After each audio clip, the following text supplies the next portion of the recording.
আচ্ছা, এরপরে যে প্রশ্নটি দেখতে পাচ্ছি, এক ভাই লিখেছেন যে মোহতারাম আল্লামা ডক্টর মিজানুর রহমান আজহারি দেশে ফিরেছেন, আপনারা খুশি নাকি অখুশি? কারা খুশি কারা অখুশি? 2 নম্বর লিখেছেন ডক্টর লুৎফুর রহমান রহিমাহুল্লাহ, আল্লাহ তালা তাকে জান্নাতে উঁচু মাকাম দান করুন, তিনি একটি লেকচারে বলেছিলেন যে মিজান ফিরবে বীরের বেশে। কি প্রত্যাশা তার কাছে আপনাদের, এবং আমাদের কি প্রত্যাশা তার কাছে? এ ব্যাপারে আপনাদের কোনো দিক নির্দেশনা আছে কিনা? দেখেন, অনেক প্রশ্ন আপনারা অনেকভাবে অনেকেই করে থাকেন। আসলে সব প্রশ্নের জবাব আমরা সব সময় দেওয়ার চেষ্টা করি না, কিন্তু কিছু কিছু বিষয়ে কথা বলা প্রয়োজন মনে করি। সেটা হলো ওনার ব্যাপারে কেন এই কথাটা আসতেছে। প্রায় 4 বছর পরে দেশে ফিরলেন। এক শ্রেণীর মানুষ খুব খুশি, আর এক শ্রেণীর মানুষ অখুশি। কারা অখুশি? যারা সারা জীবন তার বিরোধিতা করেছে তারা অখুশি, আর যারা তাকে কপি করে ময়দান ধরে রেখেছিল তারাও অখুশি। ডুপ্লিকেট, নকল, অবিকল, হুবহু এরকম কিছু ভাই আছে না, এরাও কিন্তু অখুশি। আচ্ছা, আমি যে কথাটা বলতে চাচ্ছি, ডক্টর আল্লামা লুৎফুর রহমান সাহেব যে বিষয়টি বলেছিলেন যে বীরের বেশে ফিরবে, কারা তাকে দেশ থেকে বের করেছিল সেটা ভাই নিজে জানেন। এখন যারা বের করেছিল এবং প্রেশার ক্রিয়েট করেছিল, আল্লাহ তালা তাদেরকে লাঞ্ছিত করেছেন, তারা এখন পালিয়ে বেড়াচ্ছেন, আর আল্লাহ তালা ঠিকই বীরের বেশে তাকে ফিরিয়ে নিয়ে এসেছেন। তো লুৎফুর রহমান সাহেবের কথাটা আসলে আল্লাহ তালা মানে বাস্তবায়িত করেছেন। আমাদের প্রত্যাশাটা কি? আমাদের প্রত্যাশা হচ্ছে সারা বাংলাদেশে হক্কানি রব্বানি যত আলেম আছে, যারা ফকি, যারা মুফতি, যারা মাওলানা, যারা মুহাদ্দিস, যারা মুফাসসির, প্রত্যেকেই আমাদের কলিজার টুকরা, যারা হক কথা বলে, যারা ইসলামী আন্দোলনের কথা বলে, যারা আল্লাহর জমিনে আল্লাহর দিন কায়েমের কথা বলে, যারা মানুষকে শুদ্ধতার পথে ডাকে, যারা মানুষকে ঈমানের পথে ডাকে, যারা মানুষকে শিরিক বেদাত থেকে দূরে রাখার চেষ্টা করে, প্রত্যেকেই আমাদের কলিজার টুকরা, কোনো সন্দেহ নাই, কোনো সন্দেহ নাই। এখন প্রত্যাশা কি? প্রত্যাশা হচ্ছে তিনি আমাদের বাংলাদেশের একটি অ্যাসেট। এদেশে গুণী মানুষের কদর হয় না, কারণ ওই পেছন থেকে সবসময় টেনে ধরা হয়। দেখবেন আগামী 1 মাস সর্বোচ্চ যদি উনি 10টা মাহফিল করে, এখান থেকে কিছু লোক আছে ওয়াজে কি বলতেছে এটা শোনার আগে ভুল কোথায় ধরা যায় এটা আগে বেশি শুনে, যে কোন জায়গাটায় ওনাকে অ্যাটাক করা যায়, ভুলটা ধরা যায়।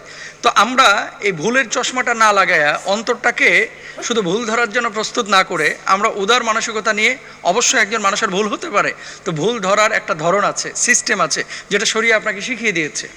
একজন মানুষ অজু করছে, খেয়াল করেন, একজন মানুষ অজু করছে, এখন অজুতে ভুল করেছে, আপনি জানেন যে পা ধোয়ার আগে হাত না ধুয়া পা ধোয়ার আগে মাথা ধুইতেছে, মাথা মাসাহ না করে।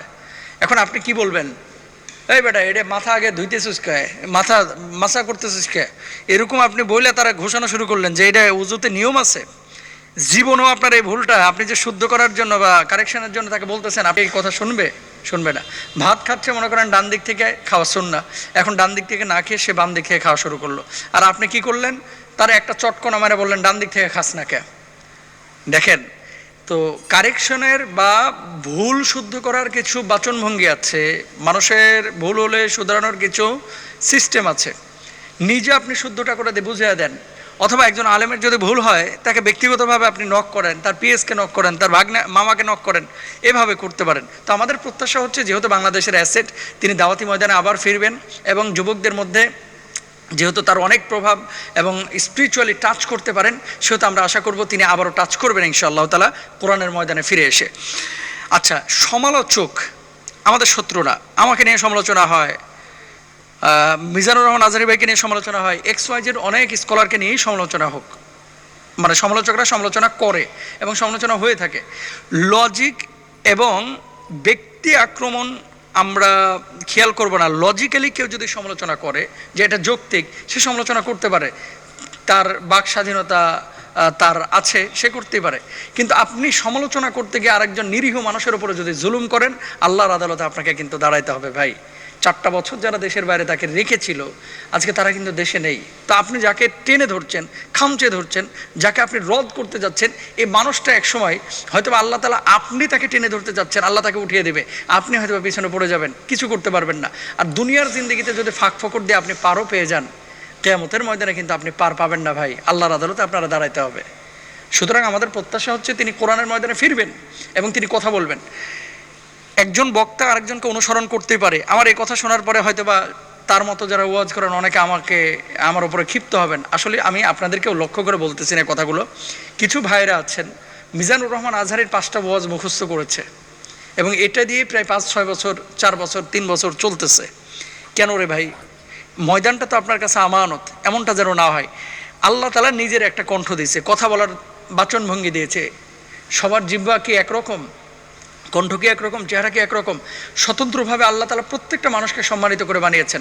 তো আপনাকে আল্লাহ তাআলা একটা বৈশিষ্ট্য দিয়েছেন, সেটাকে নিয়ে আপনি ক্ষান্ত থাকেন, সন্তুষ্ট থাকেন এবং ইখলাসের সাথে কাজ করে যান। ইনশাআল্লাহ আল্লাহ তাআলা আপনার এর ভিতরে বারাকা দেবেন। কিন্তু কিভাবে টুপি পরছে, কোন টুপি পরছে, কোন কোটি পরছে, কোন জুব্বা পরছে, কিভাবে কথা থ্রো করছে, একেবারে যেভাবে বলতেছে সেভাবে আপনি কপি করে নিয়ে যে ছাড়তেছেন।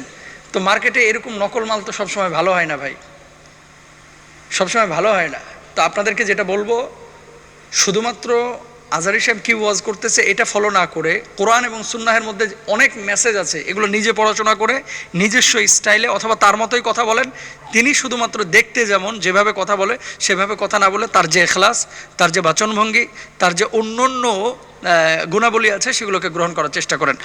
সমালোচক যারা আছেন তারা আপনারা সমালোচনা করতে পারেন, তবে ভুলগুলো ধরতে গিয়ে যেন আরেকজনের উপর আপনারা জুলুম না করেন, এটা খেয়াল করবেন। আর কোরআনের ময়দানে যেখানে ওনাকে দাওয়াত করা হবে বা উনি যদি তাফসির মাহফিলে কথা বলেন, তাহলে অবশ্যই আমরা বলবো ইনশাআল্লাহ তাআলা এমন কথা আমরা শুনবো এবং শুনতেও চাই যেগুলো দেশের জন্য, দিনের জন্য, জাতির জন্য এবং এই উম্মাহের জন্য কল্যাণকর। আমরা এমনটাই আশা করব। আল্লাহ তাআলা তৌফিক দান করুন। আচ্ছা, আজকে একটি ভেরি ইম্পর্টেন্ট প্রশ্ন এসেছে। প্রশ্নটি হলো যে মোহতারাম, সিরাত মাহফিল অনুষ্ঠিত হচ্ছে সোহরাওয়ার্দী উদ্যানে, তো আজকে সময় পরিবর্তন হয়েছে, আগামীকালকে এটা অনুষ্ঠিত হবে। আমি জানতে চাচ্ছি যে কোরআন তেলাওয়াত করলে বা শুনলে যেমন সওয়াব হয়, এই সিরাত ময়দানে গিয়ে সোহরাওয়ার্দী উদ্যানে সিরাত মাহফিল শুনলে সেরকম সওয়াব পাবো কি না। 2 নম্বর বিষয় হচ্ছে যে আপনারা তো ময়দানে মাহফিলের সাথে সম্পৃক্ত, কেন এই সময়টা পরিবর্তন করা হয়েছে এ ব্যাপারে আপনার কোনো ধারণা আছে কিনা।